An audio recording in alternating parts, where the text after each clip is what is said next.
começar fazendo uma pequena leitura da Epístola de 1 João. Peço que todos me acompanhem, se possível.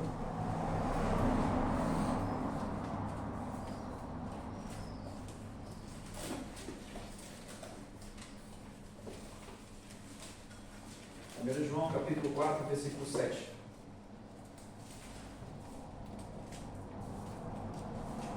Hoje não temos os versículos a passar. Bom, vai haver muita leitura bíblica, então eu recomendo que ou vocês sejam muito rápidos a fazer a leitura, ou só ouçam com atenção, porque eu tenho todos eles aqui, eu vou fazer a leitura de todos os versículos, então o importante é que a gente possa ouvir, possa compreender, possa ter atenção em tudo que vai ser dito, ok? Então vamos ler 1 João, capítulo 4, versículo 7. Amados, amemo-nos uns aos outros, porque o amor procede de Deus, e todo aquele que ama é nascido de Deus e conhece a Deus. Quem não ama, não conhece a Deus, pois Deus é amor. Nisto se manifestou o amor de Deus em nós, em haver Deus enviado o seu Filho unigênito ao mundo, para vivermos por meio dele. Nisto consiste o amor. Não em que nós tenhamos amado a Deus, mas em que Ele nos amou e enviou o seu Filho como propiciação pelos nossos pecados. Amados, se Deus nos amou de tal maneira, nós também devemos amar uns aos outros. Nunca ninguém viu Deus. Se amarmos uns aos outros, Deus permanece em nós e o seu amor é em nós aperfeiçoado. Nisto conhecemos que permanecemos nele e que ele permanece em nós, pelo fato de nos ter dado do seu Espírito. Avançando para o verso 17. Nisto o amor é aperfeiçoado em nós, para que no dia do juízo mantenhamos confiança, pois assim como ele é, também nós somos neste mundo. No amor não existe medo. Pelo contrário, o perfeito amor lança fora o medo, porque o medo envolve castigo, e quem teme não é aperfeiçoado no amor. Nós amamos porque ele nos amou primeiro. Se alguém disser, ama a Deus, mas odiar o seu irmão, esse é mentiroso. Pois quem não ama o seu irmão a quem vê, não pode amar a Deus a quem não vê. E o mandamento que dele temos é este: quem ama a Deus, que ame também o seu irmão. Até aqui, por Deus. Essa passagem ela é muito rica e ela trata de vários assuntos ao mesmo tempo, mesmo em poucos versos. Só nesses versos nós temos nos é falado um pouco a respeito dos atributos da natureza de Deus, sobre quem Deus é. Nos é falado a respeito da nossa salvação, sobre a presença do Espírito Santo nas nossas vidas e a segurança que nós temos em Deus para a nossa salvação no dia do juízo. Fala também do relacionamento que nós temos com Deus e também fala do relacionamento que nós temos uns com os outros. Ou seja, só nesses pequenos versos nós já temos tudo isso abrangido, todos esses temas muito importantes e que, se nós pararmos um pouco para pensar, eles são bastante complexos. Mas você já deve ter percebido qual é o tema central de toda a passagem, que é amor. Essa peça do puzzle que abrange todas as coisas ao mesmo tempo. É o que todos esses temas têm em comum, o amor. Nós, inclusive, temos a famosa frase, Deus é amor, que é uma frase muito conhecida, chega até a ser um clichê, não só para nós como cristãos, mas também para a cultura no geral. As pessoas conhecem muito essa frase, Deus é amor, ouve-se isso em muitos lugares, e essa frase já foi usada em muitos contextos, e mal interpretada, e usada de forma muito errada, muitas vezes. E por que isso acontece? Porque quando nós dizemos Deus é amor, nós estamos falando, claro, uma palavra em português, uma frase em português, que é amor, que é Deus é amor, e nela temos a palavra amor. O problema é que a nossa língua é um pouco limitada nesse sentido. Eu aposto que muitos de vocês sabem, mas no grego bíblico, existem diversas palavras para amor. Cada uma se dirige a um tipo de amor diferente. E nós sabemos muito bem que quando eu digo eu amo uma certa pessoa, eu não quero dizer a mesma coisa sempre. Às vezes eu posso amar a minha mãe. Às vezes eu posso amar o meu pai. Eu posso amar o meu irmão. Eu posso amar a minha namorada hipotética. Minha namorada hipotética. Mas pronto, existem vários contextos diferentes, vários significados diferentes para amor. E no grego nós temos palavras diferentes. Nós temos, por exemplo, philos, que é uma palavra para amor que significa a amizade que nós temos entre amigos. nós temos o amor eros, que é o amor romântico, /sexual, /íntimo. Nós temos o amor storge, que é o amor familiar, o amor que nós temos pelos nossos familiares. Mas não é sobre esses que eu quero falar hoje. O amor que eu escolhi tratar hoje é o amor mais importante. E é o amor mais complicado. Esse amor se chama amor ágape.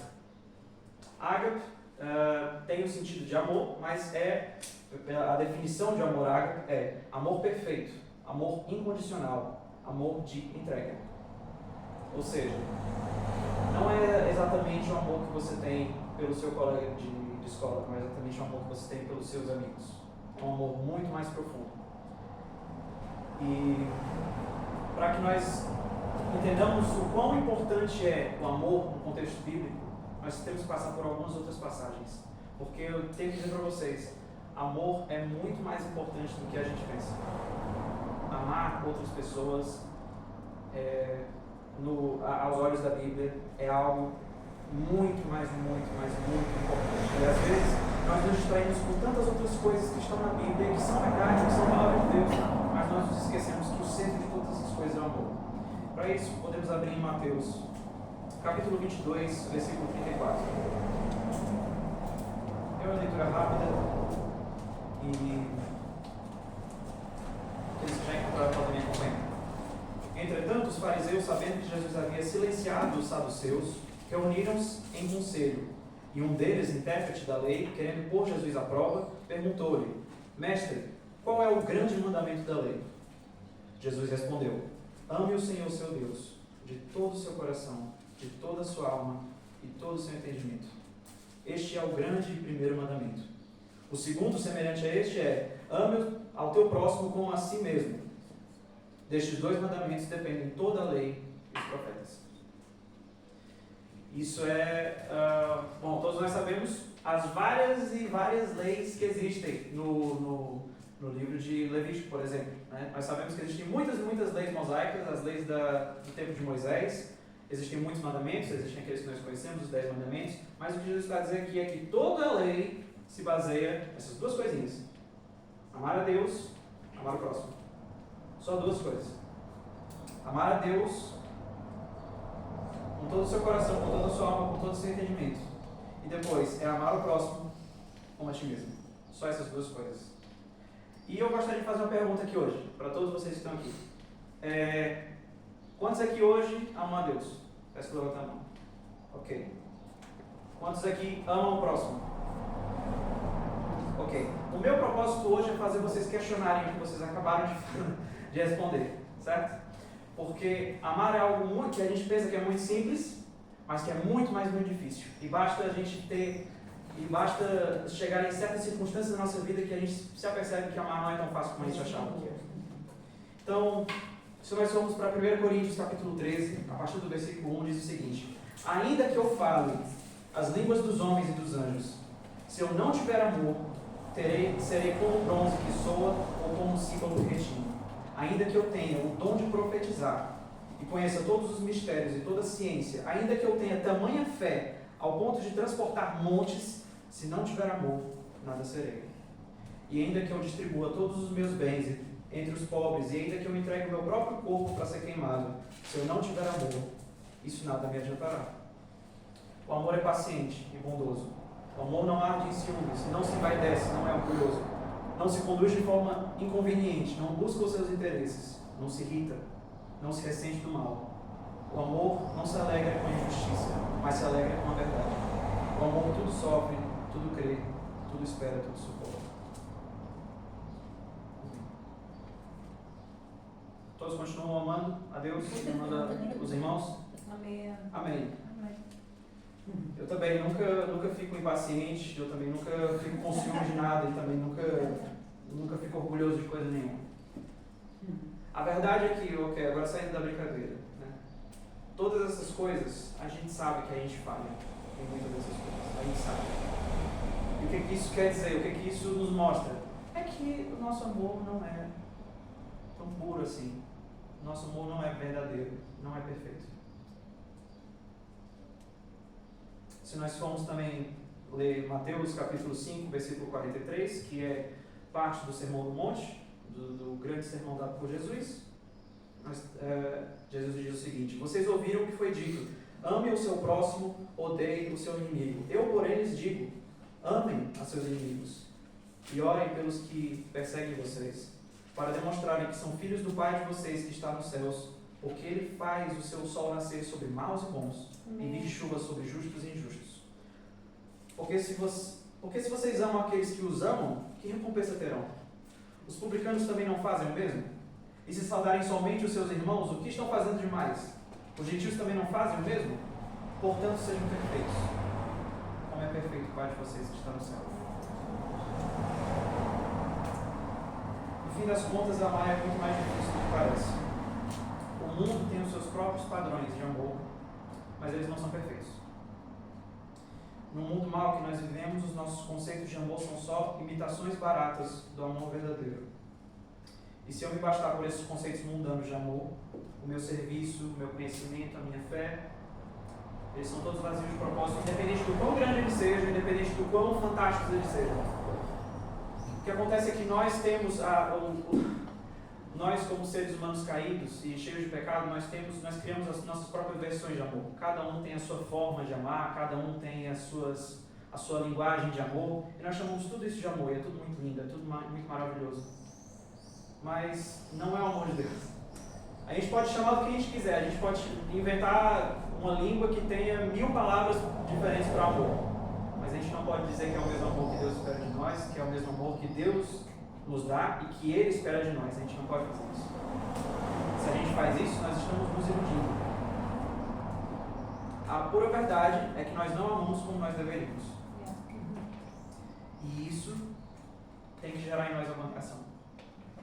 Tem que fazer alguma coisa. Se nós somos filhos de Deus, nós queremos agradar a Deus, e nós sabemos que nós não estamos cumprindo nem de longe aquilo que Deus espera de nós em relação ao amor, nós precisamos fazer alguma coisa, nem que seja entrar em pânico, nem que seja se agachar no chão, começar a chorar ou se desesperar, fazer qualquer coisa, mas tem que haver alguma reação da nossa parte, porque nós estamos falhando feio.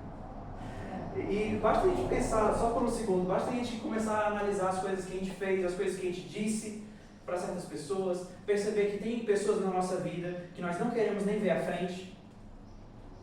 Tem certas pessoas que nós temos um ranço, que nós não gostamos da pessoa. O que Jesus nos diz? Que nós devemos amar e orar por aqueles que nos fazem mal. Nós devemos amar os nossos inimigos. Jesus nos diz que se nós temos ira no nosso coração por um irmão, é como se nós estivéssemos assassinando essa pessoa no nosso coração. Da mesma forma que nos é dito que se nós desejarmos uma mulher, no nosso coração uma mulher de outro, nós já estamos cometendo adultério. A mesma coisa funciona para ele. Se nós nos iramos contra alguém, é como se nós estivéssemos matando aquela pessoa. É tudo muito sério. É tudo muito sério. Isso não está escrito aqui como um objetivo inalcançável. É só uma coisa, um sentido figurado. Eu não creio que seja isso. Jesus está sendo muito claro sobre como o nosso coração mau ele se manifesta, ele faz coisas más, e mostra que não é suposto nós fazermos isso. Jesus mostra para a gente o caminho, nos mostra o objetivo, e nós temos que pelo menos nos esforçar para andar em direção a isso. Por mais que a gente sinta que isso é difícil demais, mesmo que eu passe minha vida toda, eu não vou conseguir chegar lá, mas pelo menos tente. É o que a gente está fazendo aqui. Pelo menos tentar. Na nossa vida cristã, nós temos muita tendência em focar nas coisas que nós não devemos fazer. E nós começamos a negligenciar as coisas que nós deveríamos estar fazendo. Então, é muito... Quando nós avaliamos o nosso coração e pensamos assim, será que eu estou vivendo uma vida que agrada o coração de Deus? Eu começo a pensar, mas eu tenho largado os meus vícios, eu fumava antes, agora já não fumo. Eu tenho me guardado, tenho me desviado da imoralidade sexual, não tenho visto pornografia, eu tenho me guardado, eu estou bem. Mas e as coisas que nós deveríamos estar fazendo? Não estou falando das coisas que nós temos que largar, estou falando das coisas que nós temos que adotar para a nossa vida. E ajudar os pobres. e visitar aqueles que estão passando por dificuldade, visitar e orar pelas pessoas. E pregar o Evangelho toda vez que tem oportunidade. São coisas que não são como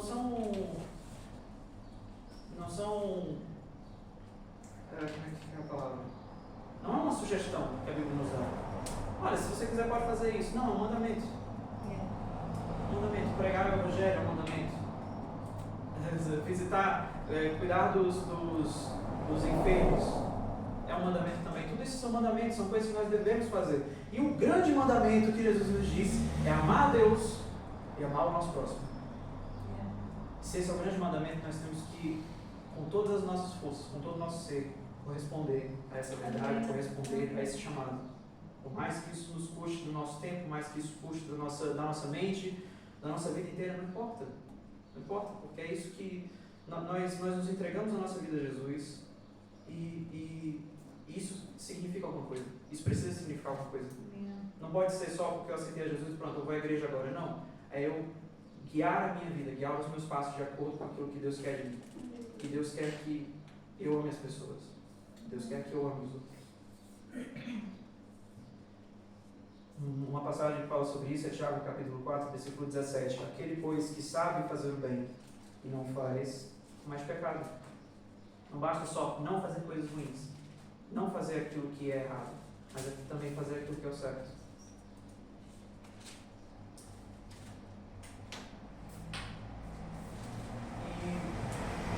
Ok, chegamos à conclusão de que nós não amamos como nós deveríamos, nosso amor não é perfeito, nós com certeza estamos falhando com Deus em várias partes da nossa vida, em várias áreas, e para piorar ainda a situação, eu vou piorar aqui para vocês. João capítulo 13, versículo 34 e 35. Eu lhes dou um novo mandamento, que vocês amem uns aos outros, assim como eu os amei. Isso é Jesus falando para os seus discípulos. Assim como eu os amei, que também vocês amem uns aos outros. Nisto todos conhecerão que vocês são meus discípulos, se tiverem amor uns aos outros.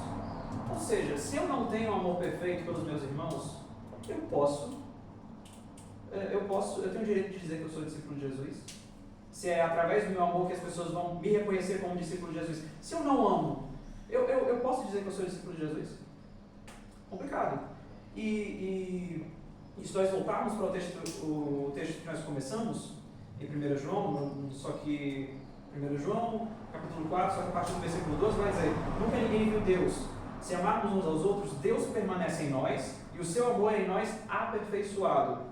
Nisto conhecemos que permanecemos nele e que ele permanece em nós, pelo fato de nos ter dado do seu Espírito. Ou seja, aposto que muitos aqui sabem que qual é o primeiro fruto do Espírito que é listado? É o amor, fruto do Espírito. Depois vem outras coisas, como a paciência, temperação, autocontrole e tal, mas o primeiro que é listado é o amor. E que isso tudo vem de quem? Vem do Espírito Santo. Espírito Santo. Então, nós amarmos uns aos outros é evidência do Espírito Santo agindo nas nossas vidas. Crescer em amor por outras pessoas e por Deus é evidência de que o Espírito Santo está dentro. Se eu não consigo amar, isso tem que me deixar temeroso.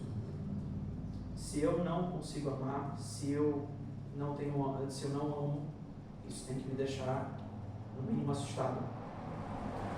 Porque se eu não tiver amor, como é que eu sei que o Espírito Santo está realmente em mim? Como é que eu sei? Como é que eu tenho certeza? Será que é o Espírito Santo que não funciona? Será que é o Espírito Santo que não tem poder suficiente para me fazer amar as pessoas? É? O Espírito Santo não tem poder para fazer amar? Tem. E é um fruto do Espírito. O amor é um fruto do Espírito. Tá tenso, né? E quando você olha para todas essas coisas, sobre a nossa falta de amor, como nós falhamos em amar as pessoas, afeta a nossa identidade como seguidores de Jesus, afeta a nossa ideia de que Será que o Espírito Santo está mesmo habitando em mim? Será que no dia que eu aceitei a Jesus ele veio mesmo morar no meu coração? Porque eu tenho dificuldade em amar, eu tenho dificuldade em ser santo, eu tenho dificuldade em fazer muitas coisas. Será que Deus me abandonou? Será que pode até ter acontecido alguma coisa naquele dia, porque eu chorei, eu me entreguei na presença de Deus naquele dia quando eu aceitei a Jesus, mas eu estou me sentindo tão sozinho, eu estou me sentindo tão fraco. E será que quando Jesus disse, hipócritas, bem profetizou Isaías a respeito de vocês, dizendo, este povo me honra com os lábios, mas o seu coração está longe de mim.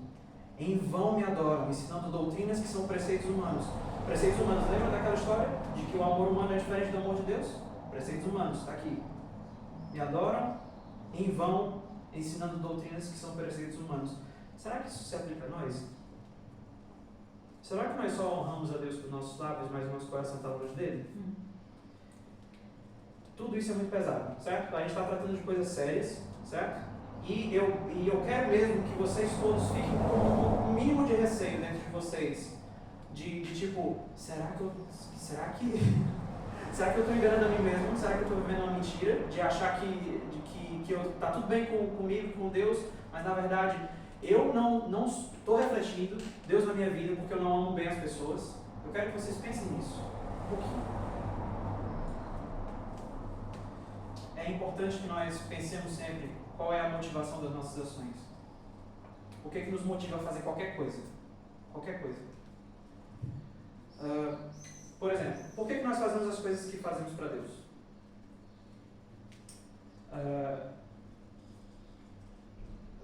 É muito importante pensar no porquê, porque geralmente não é exatamente as coisas que nós fazemos que é o certo, errado, também é muito mais a nossa intenção, a intenção do nosso coração que nós fazemos. É o que nós somos aqui por dentro. Ou seja, por que nós vamos para a igreja? É uma boa pergunta. Por que nós vamos à igreja? Algumas pessoas vão dizer que é por obrigação, se elas pararem para refletir, né? Algumas pessoas vêm à igreja por obrigação, às vezes porque vêm às vezes porque vem com os pais, às vezes porque alguém chamou e você fica naquela, não sei, né? Pronto. Algumas pessoas vêm porque estão passando por um momento difícil e querem que Deus mande uma resposta do alto, mande uma grande bênção, um grande milagre para acontecer na pessoa, porque quer dinheiro, alguma coisa assim, ou quer que as coisas melhorem no geral na vida da pessoa. Pode ser também por costume. Eu acho que muitos de nós podemos calhar nessa opção. Já estamos muito acostumados a vir toda semana para a igreja. E isso desensibiliza uma pessoa. Desensibiliza. A pessoa começa a ir para a igreja, começa a ir para os eventos da igreja, porque é hábito. Porque não tem nada para fazer e é o que eu geralmente faço toda semana. Pronto. Por que eu ajudo por que eu sirvo, ajudo as pessoas? É porque eu quero ser bem visto? Isso são todas coisas para a gente refletir, certo? Quando nós ajudamos as pessoas, por que eu faço isso? É porque eu quero ser bem visto? É porque faz bem para a minha consciência? Eu não fico com consciência pesada porque apareceu alguém e você fica tipo, tá aqui, toma uma moeda. Pronto, né? Só para limpar a nossa consciência. Não. É porque se esses forem os motivos, nós estamos muito mal. A situação não está boa. Não está boa mesmo. Porque não há amor nenhum em nenhuma dessas coisas. Tudo isso é tudo egocentrismo, orgulho, ganância, superstição, várias coisas, mas isso não é amor. Certo? Não é amor. E tudo isso deve nos trazer vergonha, tristeza. Quando nós nos apercebemos que nós estamos fazendo coisas não para Deus, mas para nós mesmos, para o nosso próprio bem, para o bem da nossa carreira, para o bem das nossas finanças, para o bem da nossa consciência, porque é tão bom ouvir aquela música, me faz sentir bem e tal, mas nós não estamos fazendo isso para Deus. Não estamos fazendo porque amamos a Deus. E nós temos muito perigo de cair nessas coisas. Nós não podemos fazer isso. Isso tem que nos trazer tristeza aos nossos corações, porque isso só mostra o quão mal nós somos e como que nós estamos separados de Deus. Certo? Nós estamos separados de Deus. Nosso amor não é perfeito, nossas atitudes não são perfeitas. Nós falhamos o dia todo de muitas maneiras diferentes. Mas agora vamos parar um pouco com a porrada e vamos falar de coisa boa, que é esperança. Amém. Amém? Por causa dessas coisas todas que eu falei anteriormente, é que a nossa esperança não pode estar em ninguém, a não ser Deus. A gente não pode confiar em mais ninguém que não seja Deus, porque só Ele é perfeito, só Ele que pode consertar esse nosso vaso quebrado que nós somos. Só Ele é capaz de fazer todas essas coisas. Todos nós que somos seguidores de Jesus estamos em um processo que se chama santificação. A palavra nos diz isso. Todo aquele que tem a sua conversão, que é filho de Deus, passa por esse processo, santificação. Que é quando essa pessoa, ao decorrer da sua vida, ela vai mudando as suas ações, mudando o seu pensamento, mudando o seu entendimento, suas emoções, mudando as coisas que ela faz para que seja mais parecido com Cristo. Isso se chama santificação. 1 Coríntios 13, que nós lemos, mas agora eu vou continuar. Eu estava guardando a esperança para depois, eu queria primeiro... 1 Coríntios capítulo 13, versículo 8, diz o seguinte: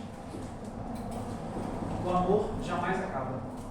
Havendo profecias, desaparecerão. Havendo línguas, cessarão. Havendo ciência, passará. Lembram de todas as coisas? Mesmo que eu tivesse 12 profecias, mesmo que eu tivesse toda a ciência do mundo, se eu me entregasse meu corpo a ser queimado, todas essas coisas passam. Pois o nosso conhecimento é incompleto e a nossa profecia é incompleta. Mas quando vier o que é completo, então o que é incompleto será aniquilado. Glória a Deus. Quando eu era menino, falava como menino, sentia como menino, pensava como menino. Quando cheguei a ser homem, desisti das coisas próprias de menino, porque agora vemos um espelho, de forma obscura. Depois veremos face a face. Agora meu conhecimento é incompleto. Depois conhecerei como também sou conhecido. Nós estamos incompletos. Nós somos incompletos. Mas quando aquele que é completo, aquele que é perfeito, vier, nós seremos iguais a Ele. Isso é maravilhoso. E todas as coisas que são para mim impossíveis hoje, de amar plenamente as outras pessoas, mesmo sem conhecer, amar meus inimigos, pessoas que me maldizem, e querer o bem àquela pessoa e orar por essa pessoa. Todas essas coisas que para mim hoje são extremamente difíceis e praticamente impossíveis, já não vou ser mais. Já não vou ser mais.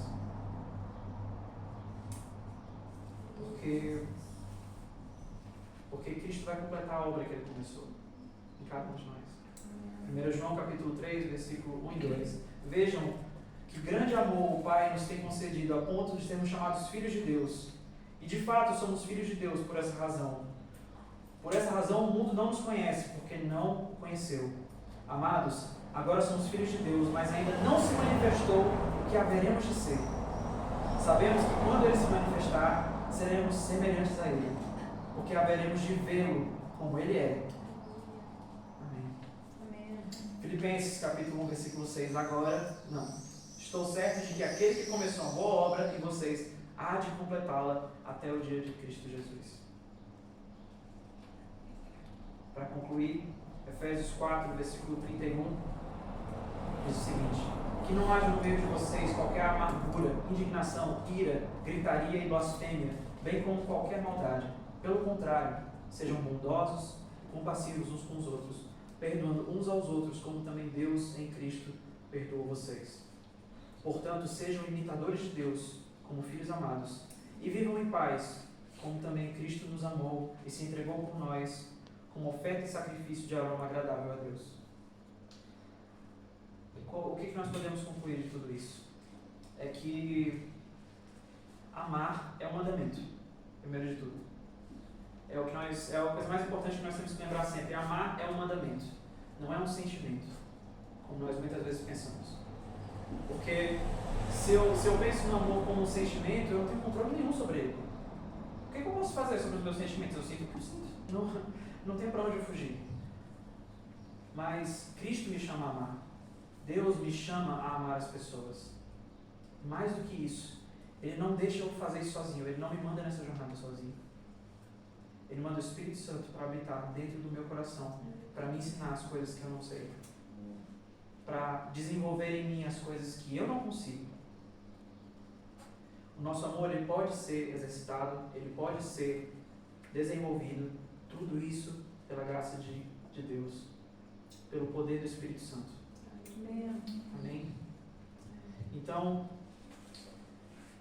dicas para todos aqueles que se sentiram hoje desafiados a amar melhor as outras pessoas.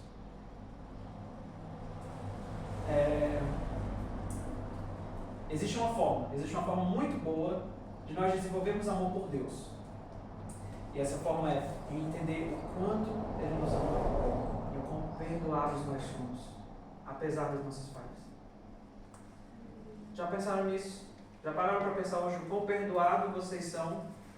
Quanto que Deus ama vocês, mesmo vocês não valendo nada, mesmo vocês não amando e fazendo coisa errada o tempo todo. Lembrando, a gente não está falando dos padrões do mundo de amor, a gente está falando dos padrões de Deus. A gente vai falar dos padrões de um Deus santo e todo-poderoso, que tem um amor perfeito. Certo? Já pararam para pensar que esse Deus te ama profundamente, Obrigada, mesmo com todas as falhas que você tem? Obrigada, Deus. Porque quando eu penso nisso, eu me apaixono por Deus. Aleluia. Quando eu penso nessas coisas, eu fico feliz, muito feliz. Porque eu sei que eu ainda tenho um longo caminho para fazer, todos nós temos. Até o dia que nós morremos, até o dia que Jesus voltar para nos levar perto de si, todos nós ainda temos um longo caminho para fazer, mas Deus te ama hoje. Amém. Amém. Deus te quer bem hoje. Obrigada, Jesus. E é tendo essa confiança, essa convicção que eu posso amar mais a Deus cada dia. Obrigada, Jesus. Olhando para os meus defeitos, olhando o quanto que realmente eu não mereço do amor dele e lembrando, mas ele me ama. Ele me ama. Glória a Deus. Uma frase muito boa de Thomas Merton é a seguinte: entregue sua pobreza ao Senhor e reconheça diante dele sua nulidade. Quer você entenda, quer não, Deus o ama. Está presente em você, vive em você, habita em você, te chama, te salva, te oferece uma compreensão e uma compaixão diferente de tudo que você jamais encontrou em algum livro ou ouviu em algum sermão. As nossas vidas elas têm que ser um equilíbrio constante de ser e fazer. Mas não podemos ficar de braços cruzados quando há oportunidades de nós demonstrarmos amor pelas pessoas. Uma outra frase muito boa que eu encontrei é: quando ser está desassociado do fazer, os pensamentos piedosos passam a ser um substituto satisfatório do ato de lavar os pés.